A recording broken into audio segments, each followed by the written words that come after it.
नमस्कार विद्यार्थी मित्रांनो, माझं नाव सुहास भिसे. स्वागत आहे तुमचं सर्वांचं परदा करंट अफेअर्स मराठी या आपल्या मायबोली भाषेतील एज्युकेशनल यूट्यूब चॅनलमध्ये. विद्यार्थी मित्रांनो, आज आहे 16 डिसेंबर 2025. आजच्या दिवसाचे जेवढेही चालू घडामोडीचे महत्त्वाचे टॉप प्रश्न बनत असतील ते सर्व प्रश्न आपण या व्हिडिओच्या माध्यमातून पाहणार आहोत. तरी सर्वप्रथम आपण जर नवीन असाल, पहिल्यांदा या चॅनलवरील व्हिडिओ पाहत असाल तर चॅनलला या ठिकाणी अवश्य सबस्क्राईब सुद्धा करून घेऊ शकता. ठीक आहे, चला तर मग आपण आजच्या व्हिडिओला सुरुवात करूया.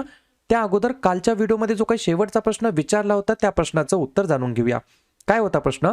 ग्लोबल ह्युमॅनिटेरियन पुरस्कार मिळवणारा सर्वात तरुण आणि पहिला आशियाई विजेता कोण ठरलेला आहे? तर बऱ्याच विद्यार्थी मित्रांनी अगदी योग्य उत्तर टाईप करून सांगितलं आहे. पर्याय क्रमांक बी, अनंत अंबानी हे या प्रश्नाचं योग्य उत्तर असणार आहे. तर अनंत अंबानी यांना या ठिकाणी ग्लोबल ह्युमॅनिटेरियन पुरस्कार या ठिकाणी मिळालेला आहे आणि हा पुरस्कार मिळवणारे सर्वात तरुण आणि पहिले आशियाई विजेते ते या ठिकाणी ठरलेले आहेत. क्लिअर? आता पाहूया विद्यार्थी मित्रांनो, प्रश्न क्रमांक पहिला. टोटल संपूर्ण व्हिडिओमध्ये 12 प्रश्न असतील. सुरुवातीपासून शेवटपर्यंत व्हिडिओ प्रामाणिकपणे पाहण्याचा प्रयत्न करा. एक एक प्रश्न महत्त्वाचा आहे, तुम्ही कोणत्याही परीक्षेची तयारी करा. प्रश्न क्रमांक पहिला काय आहे? अलीकडेच भारताचे नवीन मुख्य माहिती आयुक्त म्हणून कोणाची नियुक्ती करण्यात आलेली आहे? प्रश्न क्रमांक पहिल्याचं योग्य उत्तर आहे पर्याय क्रमांक डी, राजकुमार गोयल असं त्यांचं नाव आहे. काय नाव आहे? राजकुमार गोयल असं त्यांचं नाव आहे. भारताचे नवीन मुख्य माहिती आयुक्त म्हणून त्यांची नियुक्ती करण्यात आली आहे. ठीक आहे, या ठिकाणी जसं की तुम्हाला माहित आहे, पूर्ण वर्ष संपलं की त्या संपूर्ण वर्षभराचे आपण इयरबुक या ठिकाणी लॉन्च करतो, बरोबर? तर याही वर्षी जानेवारी 2025 पासून डिसेंबर 2025 पर्यंत संपूर्ण 12 महिन्याची इयरबुक आपण या ठिकाणी लॉन्च करीत आहोत. या ठिकाणी ही इयरबुक कशी घ्यायची पहा. दरवेळेस आपण व्हॉट्सअपला इयरबुक देतो, बरोबर की नाही? परंतु व्हॉट्सअपमध्ये काय होत आहे, हजारो विद्यार्थी मेसेज करत आहेत. मग कुणाला लेट पोहोचत आहे, कुणाचा पेमेंटचा प्रॉब्लेम येत आहे. त्याच्यामुळे आपण सिंपल प्रोसेस ठेवली आहे. आपलं हे ॲप्लिकेशन आहे करंट अफेअर्स मराठी नावाचं ॲप्लिकेशन. गुगल प्ले स्टोअरला जावा, हे ॲप्लिकेशन सर्च करा, अशा प्रकारचा लोगो येईल. हे ॲप्लिकेशन नक्कीच सर्वांनी अगोदर डाउनलोड करून घ्या. त्याच्यानंतर पहिलंच पेज तुम्हाला अशा प्रकारचं दिसेल, बरोबर? पहिला बॉक्स आहे 2025 ची ई बुक किंवा डायरेक्ट या ठिकाणी बाय नाऊ नावाचं ऑप्शन आलं आहे. याला क्लिक करून तुम्ही डायरेक्ट इयरबुक खरेदी करू शकता. तत्पूर्वी त्याच्या अगोदर काही महत्त्वाचे 2-3 प्रश्न असतात की सर, खरेदी करण्याच्या अगोदर या इयरबुकमध्ये काय काय आहे हे आम्हाला बघता येईल का? तर हो, नक्कीच या इयरबुकला क्लिक करून याच्यामधील तुम्ही कंटेंट पाहू शकता. याच्यामध्ये तुम्हाला काय काय मिळणार आहे याच्याबद्दलचे 5-6 मी सॅम्पल पेजेस सुद्धा दिलेले आहेत, ते सुद्धा तुम्ही चेक करू शकता. आणि ॲप्लिकेशनमध्ये तुम्ही जी काही PDF आहे ती तुमच्या मोबाईलमध्ये सुद्धा तुम्ही या ठिकाणी डाउनलोड करू शकता, ज्याची तुम्ही बॅक टू बॅक झेरॉक्स देखील पुन्हा काढू शकता. तुम्ही आज जरी पेमेंट केलं तर आज तुम्हाला 100 रुपयाला PDF मिळेल. या ठिकाणी पेमेंट केल्याच्या नंतर 1 जानेवारी 2026 ला संध्याकाळी 7 वाजता याच फोल्डरमध्ये तुम्हाला या ठिकाणी PDF दिली जाणार आहे, बरोबर? 1 जानेवारी 2026 च्या नंतर PDF ची किंमत ऑटोमॅटिकली 200 रुपये होऊन जाईल. याची मात्र सर्वांनी या ठिकाणी नोंद घ्यायची आहे. आणि चालू घडामोडीच्या अनुभवानुसार 5 ते 6 वर्ष झालं मी सलग फक्त चालू घडामोडी शिकवत आहे YouTubeवरती. त्याच्यामुळे मला या ठिकाणी याच्यामध्ये खूप जास्ती अभिमान आणि कॉन्फिडन्स देखील आहे. बरेच प्रश्न आपल्या इयरबुकमधील येणाऱ्या सर्व प्रकारच्या परीक्षेमध्ये येणार आहेत. ठीक आहे, प्रश्न क्रमांक दुसरा लिहून घ्या. प्रेस क्लब ऑफ इंडियाच्या पहिल्या महिला अध्यक्षपदी कोणाची निवड झालेली आहे? 2 नंबरच्या प्रश्नाचं योग्य उत्तर आहे पर्याय क्रमांक सी, संगीता बरुआ पिशारोटी असं त्यांचं नाव आहे. काय नाव आहे? संगीता बरुआ पिशारोटी असं त्यांचं नाव आहे. या ठिकाणी प्रेस क्लब ऑफ इंडियाच्या पहिल्या महिला अध्यक्ष त्या बनलेल्या आहेत. त्याच्यामुळे प्रश्न विचारला जाऊ शकतो. सलग 2 प्रश्न नियुक्तीबद्दल आहेत, तर लगेच नवनवीन नियुक्त्यांवरती आपण चर्चा करूया. लिहून घ्या. महाराष्ट्राचे नवीन महाअधिवक्ता बनलेले आहेत मिलिंद साठे. महाराष्ट्राचे नवीन मुख्य सचिव बनलेत राजेश अग्रवाल. सीमा सुरक्षा दलाचे अतिरिक्त महासंचालक बनलेत प्रवीण कुमार. केंद्रीय अप्रत्यक्ष कर आणि सीमा शुल्क मंडळाचे अध्यक्ष बनलेत विवेक चतुर्वेदी. नागपूर विद्यापीठाच्या पहिल्या महिला कुलगुरू या ठिकाणी बनलेल्या आहेत मनाली मकरंद क्षीरसागर. महाराष्ट्राचे नवीन पोलीस महासंचालक बनलेत सदानंद दाते. भारतीय जीवन विमा महामंडळाचे व्यवस्थापकीय संचालक बनलेत रामकृष्णन चंदर. युद्धनौका उत्पादन आणि अधिग्रहण नियंत्रक बनलेत संजय साधू. प्रेस क्लब ऑफ इंडियाच्या पहिल्या महिला अध्यक्षपदी संगीता बरुआ पिशारोटी यांची नियुक्ती झाली. तर भारताचे मुख्य माहिती आयुक्तपदी राजकुमार गोयल यांची या ठिकाणी निवड करण्यात आलेली आहे. ठीक आहे. पाहूया पुढचा प्रश्न, प्रश्न क्रमांक 3. कोणता देश पहिल्या राष्ट्रकुल खो खो अजिंक्यपद स्पर्धेचे आयोजन करणार आहे? 3 नंबरच्या प्रश्नाचं योग्य उत्तर आहे पर्याय क्रमांक बी, भारत हे या प्रश्नाचं योग्य उत्तर असणार आहे. लक्षात घ्या, आपला प्यारा भारत देश हे या प्रश्नाचं योग्य उत्तर असणार आहे. तर भारत पहिल्या राष्ट्रकुल खो खो अजिंक्यपद स्पर्धेचे आयोजन करणार आहे. राष्ट्रकुल म्हणजे काय? कॉमनवेल्थ, बरोबर. तर या ठिकाणी याच्यामध्ये सहभागी कोण कोण होणार आहे? तर आशिया, युरोप, आफ्रिका, ओशनिया आणि अमेरिका या 5 खंडातील वेगवेगळे देश.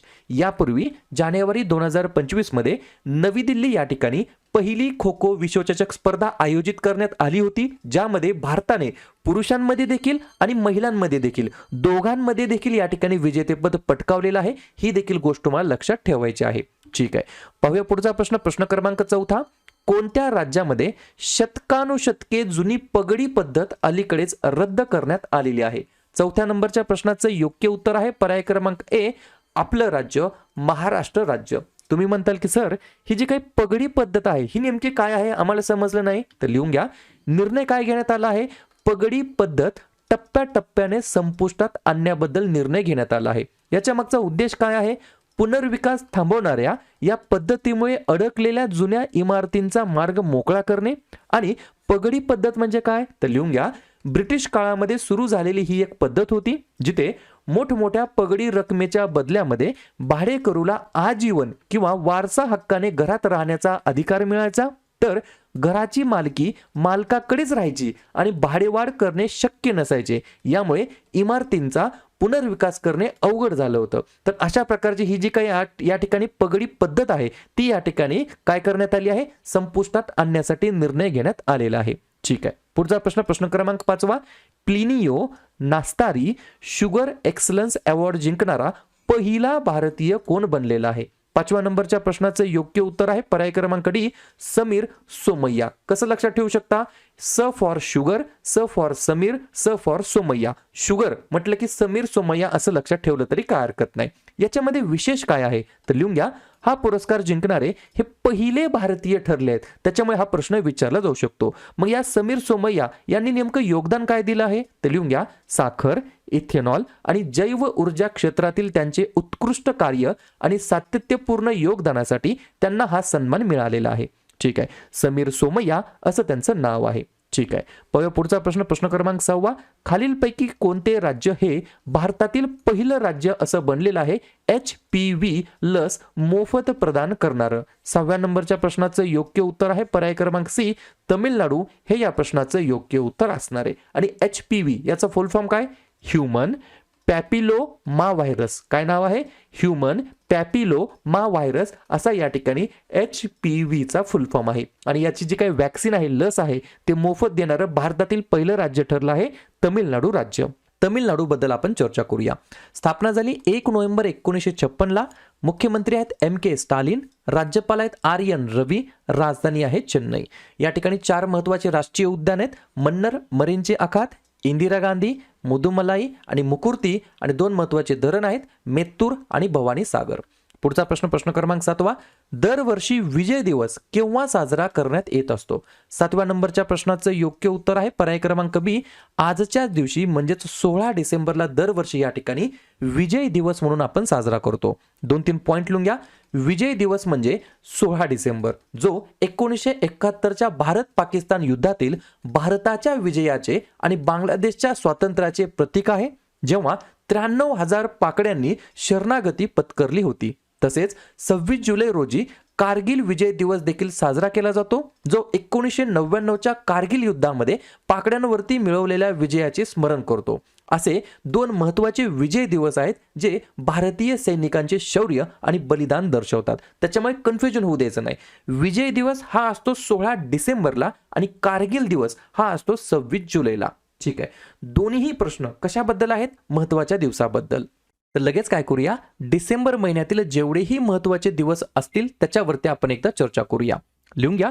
1 डिसेंबरला जागतिक एड्स दिवस, 2 डिसेंबरला राष्ट्रीय प्रदूषण नियंत्रण दिवस, गुलामगिरीच्या निर्मूलनासाठी आंतरराष्ट्रीय दिवस आणि जागतिक संगणक साक्षरता दिवस.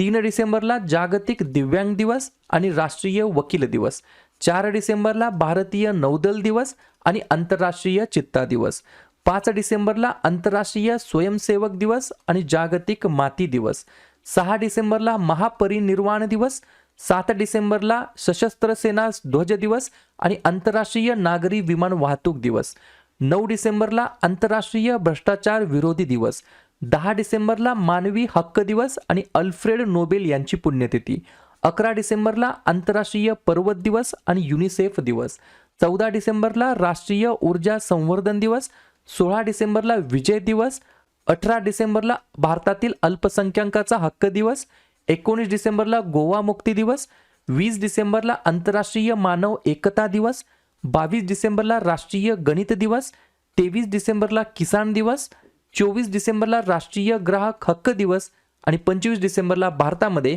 सुशासन दिवस म्हणून आपण साजरा करतो. क्लिअर? पुढचा प्रश्न, प्रश्न क्रमांक 8. कोणत्या राज्याने गर्भाशयाच्या ग्रीवेच्या कर्करोगाचे प्रमाण जास्त असलेल्या 2 जिल्ह्यांमध्ये मानवी पॅपिलोमायव्हायरस लसीकरण कार्यक्रम सुरू करण्याची घोषणा केलेली आहे? लागोपाठ या ठिकाणी पर्याय क्रमांक सी महाराष्ट्र हे देखील या प्रश्नाचं योग्य उत्तर असणार आहे. तमिळनाडूने देखील सुरू केलं, महाराष्ट्राने देखील सुरू केलं आहे. एक पॉइंट लिहून घ्या.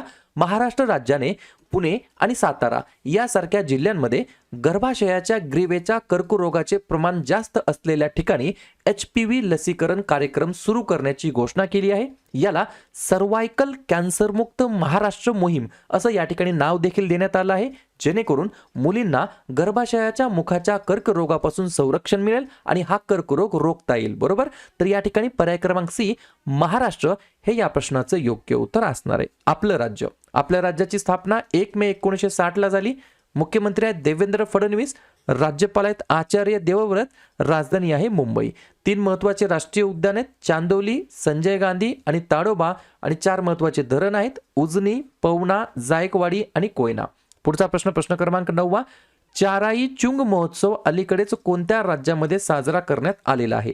9व्या प्रश्नाचं योग्य उत्तर आहे पर्याय क्रमांक डी आसाम हे या प्रश्नाचं योग्य उत्तर असणार आहे. तर आसाम राज्याच्या अंतर्गत या ठिकाणी चाराई चुंग महोत्सव या ठिकाणी आयोजित करण्यात आलेला आहे. जाता जाता आसाम बद्दल देखील चर्चा करूया. स्थापना झाली 26 जानेवारी 1950. मुख्यमंत्री आहेत हिमंता बिस्वा शर्मा, राज्यपाल आहेत लक्ष्मण प्रसाद आचार्य, राजधानी आहे दिसपूर. 5 महत्वाचे राष्ट्रीय उद्यान आहेत, काझीरंगा, मानस, डिब्रू सैखोवा, रायमोना आणि देहिंग पटाई, आणि 2 महत्वाचे धरण आहेत, पगलडिया आणि सुबानसिरी. पुढचा प्रश्न, प्रश्न क्रमांक 10. 14व्या क्रमांकाचं ऑलिम्पिक शिखर परिषद कोठे आयोजित करण्यात आलेली होती? 10व्या नंबरच्या प्रश्नाचं योग्य उत्तर आहे पर्याय क्रमांक सी स्वित्झर्लंड. या ठिकाणी विद्यार्थी मित्रांनो 14व्या क्रमांकाचं ऑलिम्पिक शिखर परिषद आयोजित करण्यात आलं होतं स्वित्झर्लंडमध्ये, लॉसने पर्टिक्युलरली या ठिकाणी. ठीक आहे. प्रश्न आहे महत्वाच्या शिखर परिषदेबद्दल, तर लगेच नवनवीन शिखर परिषदांवरती एकदा आपण रिव्हिजन टाकूया. सुजलाम भारत शिखर परिषद नवी दिल्लीमध्ये, पृथ्वी शिखर परिषद गांधीनगरमध्ये, ग्लोबल AI शो अबुधाबीमध्ये, 99 क्रमांकाचं अखिल भारतीय मराठी साहित्य संमेलन साताऱ्यामध्ये, 11वा भारत आंतरराष्ट्रीय विज्ञान महोत्सव हरियाणामध्ये, 23वी भारत रशिया वार्षिक शिखर परिषद भारतामध्ये, WHO जागतिक पारंपरिक औषध शिखर परिषद भारतामध्ये, आणि 14वा ऑलिम्पिक शिखर परिषद स्वित्झर्लंडमध्ये. पुढचा प्रश्न, भारतातील पहिलं पॉवर म्युझियम कोठे विकसित केले जाणार आहे, म्हणजेच पर्टिक्युलरली कोणत्या राज्यामध्ये विकसित केले जाणार आहे? तर पर्याय क्रमांक बी फॉर बिहार हे या प्रश्नाचं योग्य उत्तर असणार आहे. तर बिहार राज्याच्या अंतर्गत या ठिकाणी पहिले पॉवर म्युझियम या ठिकाणी विकसित केलं जाणार आहे. शेवटचा प्रश्न, the bankers bank of the year awards 2025 मध्ये भारतातील सर्वोत्कृष्ट बँक म्हणून कोणत्या बँकेला मान्यता मिळालेली आहे? तर पर्याय क्रमांक A bankers bank of the year, म्हणजेच या ठिकाणी बँक ऑफ बरोडा हे या प्रश्नाचं योग्य उत्तर असणार आहे. क्लिअर? तर अशा प्रकारे विद्यार्थी मित्रांनो हे होतात 12 प्रश्न. उपक्रम कंटेंट हा जो काही प्रयत्न आपण सुरू केलाय मराठी भाषेमध्ये कसा वाटतो अवश्य कमेंट करत चला. आणि या ठिकाणी तुमच्यासाठीचा आजचा खास प्रश्न, कोणत्या ग्रामीण रोजगार योजनेचे नामकरण पूज्य बापू ग्रामीण रोजगार योजना असं करण्यात आलेलं आहे? ग्रामीण रोजगार सुरक्षा योजना, मनरेगा योजना, अंत्योदय ग्रामीण रोजगार योजना, राष्ट्रीय ग्रामीण कर्म योजना.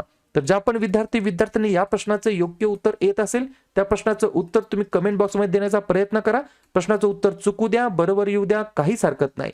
ट्राय करणं, प्रयत्न करणं सर्वात जास्त महत्त्वाचं आहे. आणि दुसऱ्या दिवशी येऊन आपण दिलेल्या प्रश्नाचं उत्तर हे बरोबर आलं की चुकलं, दुसऱ्या दिवशी येऊन नेहमी चेक करणं, अभ्यासामध्ये कन्सिस्टन्सी मेंटेन ठेवणं हे सगळ्यात जास्त महत्त्वाचं ठरणार आहे.